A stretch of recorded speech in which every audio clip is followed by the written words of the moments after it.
Hello everyone, welcome to the session. आज हम discuss करने जा रहे हैं ग्रेड 11 पॉलिटिकल साइंस का first chapter political theory and introduction.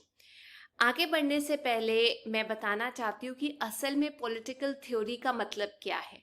Political theory का मतलब है वो सिद्धांत, वो आइडियाज, वो प्रिंसिपल्स जो शेप करते हैं, जो गवर्न करते हैं हमारे कॉन्स्टिट्यूशन को, संविधान को, किस तरीके की गवर्नमेंट होनी चाहिए, कैसी सोशल लाइफ होनी चाहिए, और कुछ वैल्यूज पे भी अपनी रोशनी डालते हैं, जैसे डेमोक्रेसी, फ्रीडम, इक्वालिटी, जो लोगों को आज तक इंस्पायर करती आई है, गाइड करती आई है।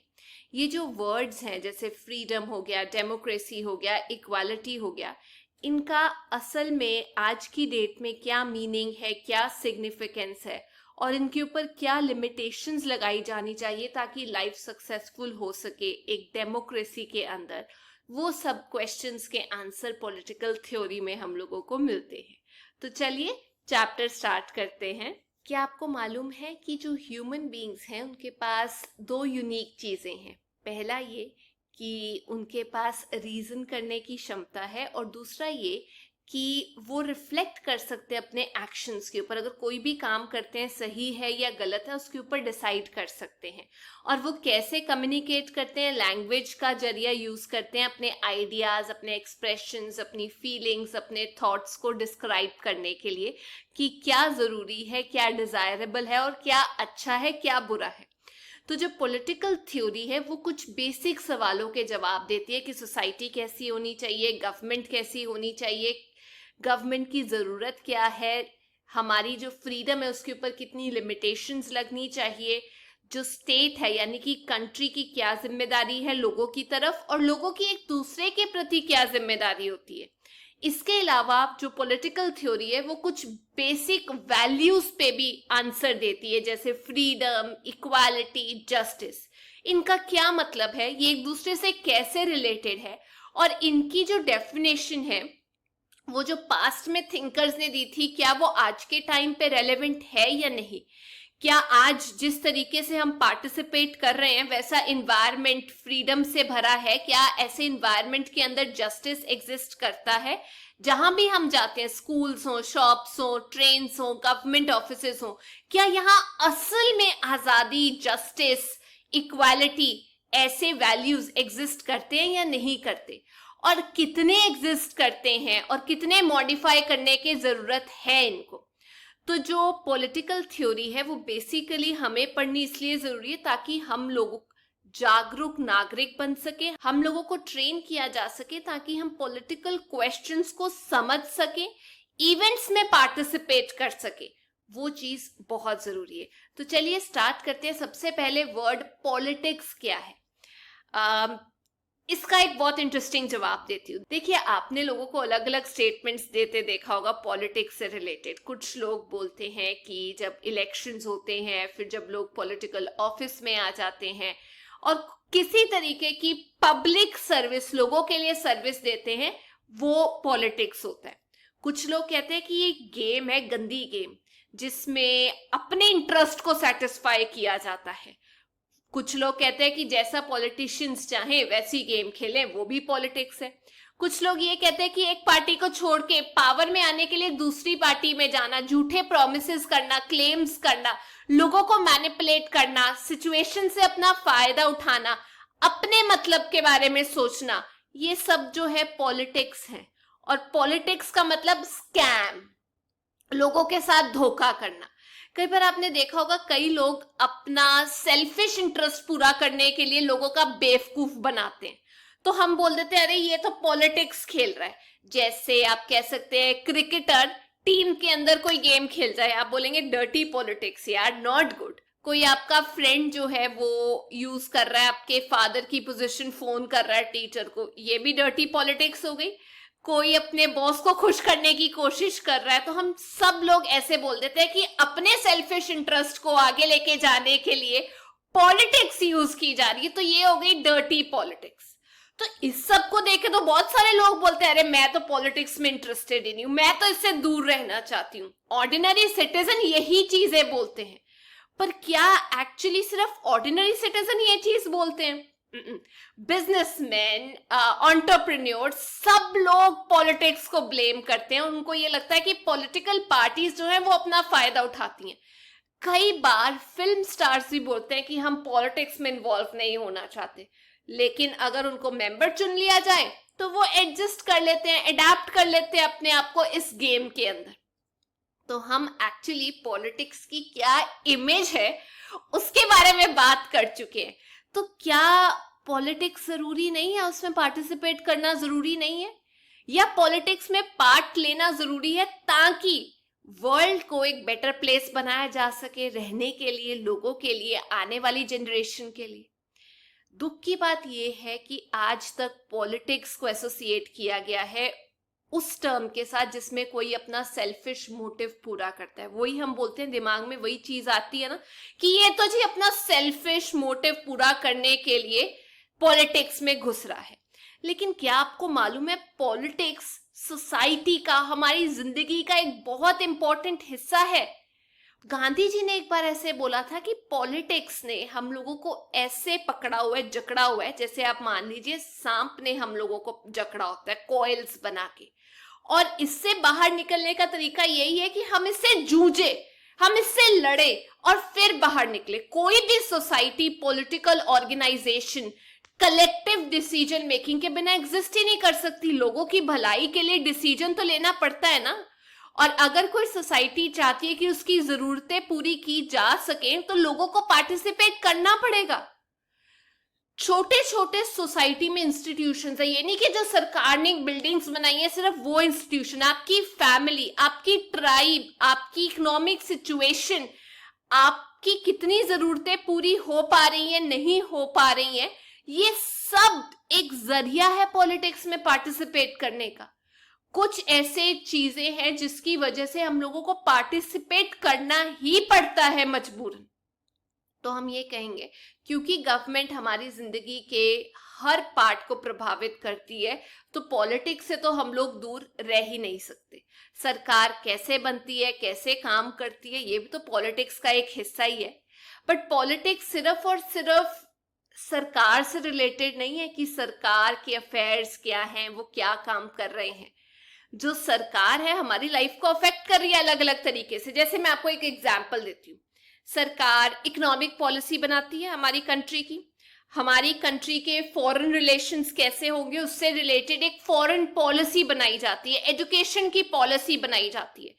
सरकार चाहे, पॉलिटिक्स का हिस्सा है, सरकार चाहे तो अच्छे तरीके से हम लोगों की लाइफ को बेटर बना सकती है, ऐसी पॉलिसीज बना के जिससे लिटरेसी रेट बढ़े, एजुकेशन हो, लोगों की जॉब मिले उन लोगों को, और एक डिसेंट लाइफस्टाइल जी सके, जिसकी वजह से स्टेबिलिटी आए सोसाइटी के अंदर।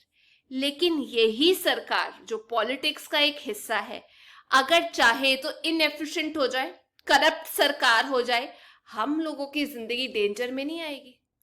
दंगे होने शुरू हो जाएंगे, स्कूल्स बंद हो जाएंगे, लाइफ डिस्टर्ब हो जाएगी, हॉस्पिटल तक हम जा नहीं पाएंगे, स्कूल्स सब कुछ बंद हो जाएंगे, तो कहां से कोचिंग लेंगे? तो दो हिस्से आपने सरकार के सुन लिए कि सिर्फ उनके अफेयर से रिलेटेड चीजें नहीं होती, वो चाहे तो ऐसी पॉलिसीज बना सकते हैं जिससे भलाई भी हो, और अगर वो चाहे तो दंगे भी हो सकते हैं अगर सिचुएशन कंट्रोल ना की जाए। तो इसीलिए बोला जाता है कि जो सरकार करती है उसका हमारी जिंदगी पे बहुत असर होता है। हम ये नहीं कह सकते कि पॉलिटिक्स में हम पार्टिसिपेट नहीं करना चाहते, सरकार जो भी कर रही है उसका असर पड़ता है। कई बार हम क्या करते हैं, पार्टिसिपेट करने के लिए ग्रुप बना देते हैं, एसोसिएशन बना देते हैं, कैंपेन करते हैं अपनी डिमांड्स को रखने के लिए, नेगोशिएट करते हैं सरकार के साथ कि हम इस पॉलिसी से अग्री नहीं करते, हम डिसअग्री करते हैं, आप इसको ठीक करो।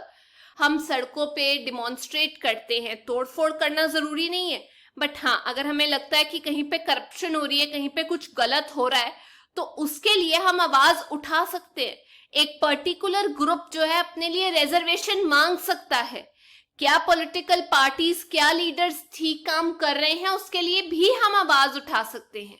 तो इसीलिए हम लोग को जागरूक होना बहुत जरूरी है, क्योंकि पॉलिटिक्स हर जगह पे हम लोगों को इन्फ्लुएंस कर रही है, हमारी सोसाइटी को इन्फ्लुएंस कर रही है, मल्टीपल लेयर्स पे हम लोगों को अफेक्ट कर रही है।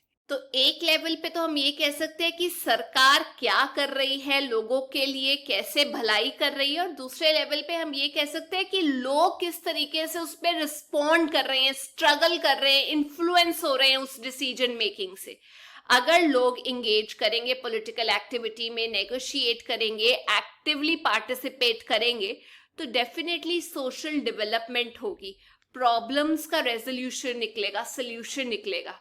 No is not an answer कि आप पार्टिसिपेट ना करें और ये एक्सपेक्ट करें कि सोसाइटी में बेटरमेंट हो जाए, that won't be the case. अब हम लोगों को पॉलिटिकल थ्योरी पढ़ने की क्या जरूरत है? सवाल तो ये आता है ना कि हमें क्या जरूरत है। देखिए, कुछ ऐसी वैल्यूज है, कुछ ऐसे प्रिंसिपल्स हैं जिसने पॉलिटिक्स को गाइड किया है। हमें कुछ सिद्धांत मिले जैसे डेमोक्रेसी, फ्रीडम, इक्वालिटी। अब डिफरेंट कंट्रीज ने अलग अलग तरीके से इनको प्रोटेक्ट करने की कोशिश की है। कैसे? जैसे अमेरिका ने ये प्रिंसिपल्स को, या इंडिया ने इन प्रिंसिपल्स को अपने कॉन्स्टिट्यूशन में लिख दिया ताकि उनको फॉलो किया जा सके, उन सिद्धांतों को माना जा सके। और ये जो प्रिंसिपल्स, ये जो गाइडलाइंस बनी है, ये रातों रात नहीं बनी। इन प्रिंसिपल्स को बनाने के लिए बहुत ज्यादा डिबेट हुई, बहुत सारे थिंकर्स के आइडियाज लिए गए। जैसे बहुत टाइम पहले कौटिल्य थे जिन्होंने अर्थशास्त्र लिखी थी कि स्टेट को कैसे चलाया जाए। एरिस्टोटल से लेके ऋषियों तक, कार्ल मार्क्स से लेके महात्मा गांधी, बी.आर. अम्बेडकर तक के आइडियाज लिए गए। 5th सेंचुरी बीसी में प्लेटो आए, एरिस्टोटल आए, जिन्होंने डिस्कस किया अपने बच्चों के साथ, अपने स्टूडेंट्स के साथ कि भाई मोनार्की जहां राजा होता है वो अच्छा होता है, ये डेमोक्रेसी बेटर है। आज की डेट में ऋषियों ये इंसान है, पहला इंसान है जिसने ये बोला कि मैनकाइंड का सबसे इंपॉर्टेंट जो प्रिंसिपल है ना, वो है फ्रीडम, आजादी। ध्यान से सुनिए, कार्ल मार्क्स ने ये आर्ग्यू किया कि इक्वालिटी बराबर है। ऋषियों ने फ्रीडम की बात की, कार्ल मार्क्स ने बोला इक्वालिटी बहुत जरूरी है, जितना जरूरी फ्रीडम है उतनी ही जरूरी इक्वालिटी है। महात्मा गांधी की बात की जाए तो उन्होंने स्वराज के बारे में डिस्कशन की अपनी बुक में हिंद स्वराज में, स्वय का राज, अपना रूल। डॉक्टर अंबेडकर ने जो शेड्यूल कास्ट थे, जो एक माइनॉरिटी थी, उनके लिए रिजर्वेशन की बात की। और ये सारे सिद्धांत जो है ये आज की डेट में हमारे कॉन्स्टिट्यूशन में लिखे गए हैं। हमारा जो प्रीएम्बल है, जो फर्स्ट पेज है कॉन्स्टिट्यूशन का, जिसे आपकी बुक का प्रीफेस होता है, वैसे ही प्रीएम्बल है कॉन्स्टिट्यूशन का। उसके अंदर फ्रीडम, इक्वालिटी की बात की गई है, ह्यूमन राइट्स, फंडामेंटल राइट्स की बात की गई है कॉन्स्टिट्यूशन के अंदर, जो आपसे कोई ले नहीं सकता। और उसमें अनटचेबिलिटी को एक क्राइम डिक्लेयर किया गया है। गांधी जी के जो प्रिंसिपल हैं, सिद्धांत हैं, उनका जिक्र किया गया है directive principles of state policy, यानी वो वाले प्रिंसिपल्स जिनको ध्यान में रख के सरकार स्टेट के लिए पॉलिसी बनाएगी ताकि सोसाइटी में इक्वालिटी रहे हर फील्ड में, पॉलिटिकल, सोशल, इकोनॉमिक। तो जो पॉलिटिकल थ्योरी है वो इन सिद्धांतों पे, इन आइडियाज, प्रिंसिपल्स को किस तरीके से शेप किया जाए, गवर्नमेंट कैसी हो, सोशल लाइफ कैसी हो, इन सब से डील करती है। वो जो कोर कॉन्सेप्ट्स है ना, फ्रीडम के, इक्वालिटी, जस्टिस, सेकुलरिज्म, डेमोक्रेसी, उनके मीनिंग्स बताती है पॉलिटिकल थ्योरी। और ये भी बताती है कि कुछ सिद्धांत है जैसे रूल ऑफ लॉ, हमारी कंट्री में मतलब सबसे सुप्रीम जो है हमारी कंट्री में कोई इंसान नहीं है, लॉ है। और लॉ की नजर में सब लोग बराबर है, किसी को कोई स्पेशल प्रोविजन नहीं मिलेगा। सेपरेशन ऑफ पावर, लेजिस्लेचर अपना काम करेगी, लॉ बनाएगी, जुडिशरी अपना काम करेगी, चेक करेगी, संविधान को प्रोटेक्ट करेगी, और एग्जीक्यूटिव एग्जीक्यूट करेगी पॉलिसी।